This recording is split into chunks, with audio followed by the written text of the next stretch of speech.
guys, welcome back to the channel. And here's a movie which I've heard a lot of things about, a lot of positive things about this film. As for the most part, it's an Australian supernatural horror film from 2022. Talk to me, you'll not miss the ads for it. It's got this big hand coming out of the darkness. Uh, it is starring Sophie Wilde, Alexandra Jensen, Joe Bird, Otis Danji. Miranda Otto is the only person I know from this film, and Zoe Terakes. The problem with this film is, one, it's got a lot of teenagers, and two, I don't like the lead actress. I mean, I don't like the lead character, is what I should say. In fact, I barely like anybody in this movie. Very strange, very similar to The Boogeyman, where I only like one character, and it's kind of similar. In this one, I don't like anybody. Well, Miranda Otto is a good actress, so maybe I would say that I like hers. But basically, it's about this group of teenagers who are doing this kind of like a, I wouldn't say, like it's like a party trick kind of thing, where they have this embalmed hand which is covered in ceramic or something like that, and it's got the hands basically is in this shape like this. So it's up to here. They keep the hand on the table, and when you grab the hand and say, talk to me, it enables them to see and communicate with the deceased spirit. And if you say, I let you in, it allows the spirit to possess them. Ideally, you're really supposed to do this for 90 seconds, because the longer that you're in, the spirit can take over you. So you have to sever the connection by, they blow out a candle, they light a candle to start this, and then they blow out the candle, breaking the connection. So the 17-year-old girl Mia, she's struggling with the anniversary of her mom's death. Ria by suicide, suicide by overdose, and she's kind of like distant from her father Max. She's got her best friend named Jade, Jade's younger brother Riley. Their mom is played by Miranda Otto, and one night when she's staying over, they sneak out to go to a little party. There are these other two characters named Haley and Josh, really annoying characters to be, especially the girl who's really annoying. And as they smoke and drink a little bit, drink a beer and all that stuff, they have this the hand thing that I mentioned. So Mia volunteers to go. No wonder she's possessed by a spirit that seems to focus on Riley, and they unfortunately struggle to break the connection, and it seems that they spend it a little bit longer than 90 seconds. However, Mia really wants to try and connect with her mother. That's the entire reason for what happens next. She joins Haley, Josh, and Jade's friend Daniel at Jade's house when they have a free night, when the house is free, when the parents are out. They don't want Riley to actually participate, but all of them, they're having fun.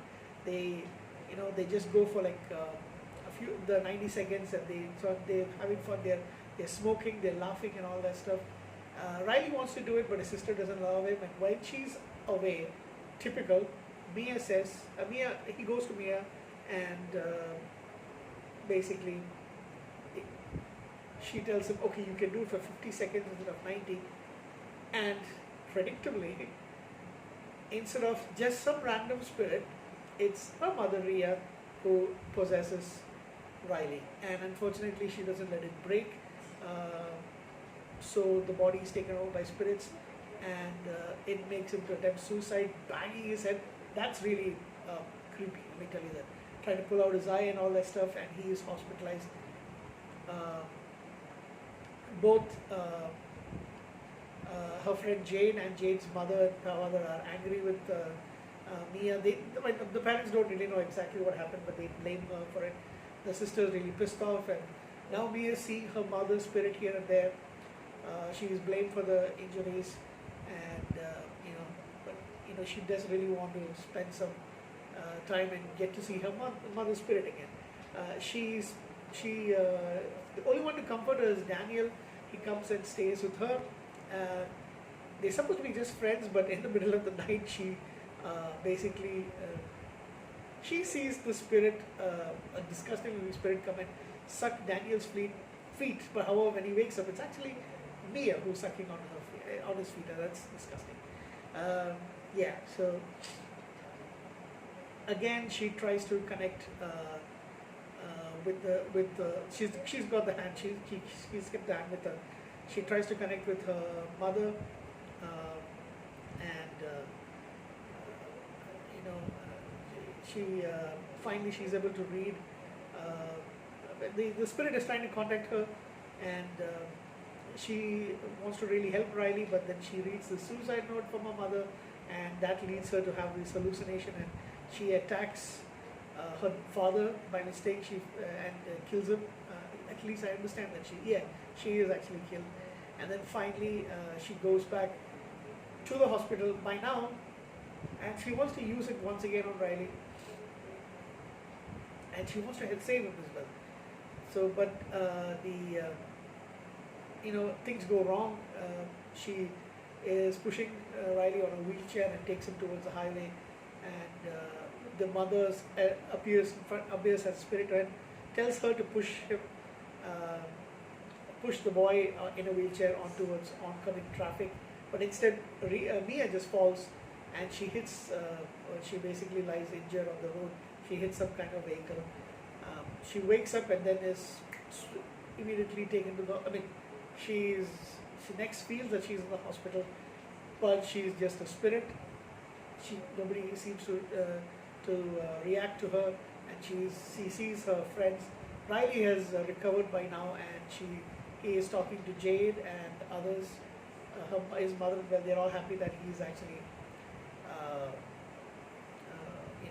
recovered, and they're ecstatic about that.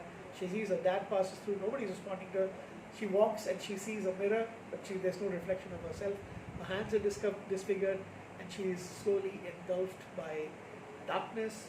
And then suddenly she sees a hand extended over a candle in the distance. She grabs it, and then she is whisked to some group of Greek people, and then finally he says, "I let you in." So now she's going to be one of the spirits that is possessing somebody. I did like some of the execution. I did like not the execution, I should say. I did like the story a bit, but execution wise, and don't get me wrong, that the whole problem is this: I didn't really like any of the characters. I certainly didn't like the main actress, especially when she's high and laughing. She just looks ridiculous, and I find no sympathy towards her, to be honest. Sophie Wilde, that's her name. She's an Australian actress. No way is she actually that teenager. She was actually born in 1998. And like I said, nobody really stands out in this movie. No one that you feel connected to. No one that you actually feel like sympathy or empathy for, even if it's a sad story, basically about this. Maybe Riley. Riley is the only one, perhaps. But yeah, I know this movie's got a lot of positive comments, and there's got a lot of accolades thrown at it. Again, this is a movie that I'm not going to be watching again. Barely, maybe like 5-6 years from now, maybe I might want to watch it. It was made on a budget of just $4.5 million, but it made $92 million at the box office, which is absolutely fantastic. But I give this movie a 6.5 out of 10. It's not really my cup of tea. That's basically it. Talk to me. 6.5.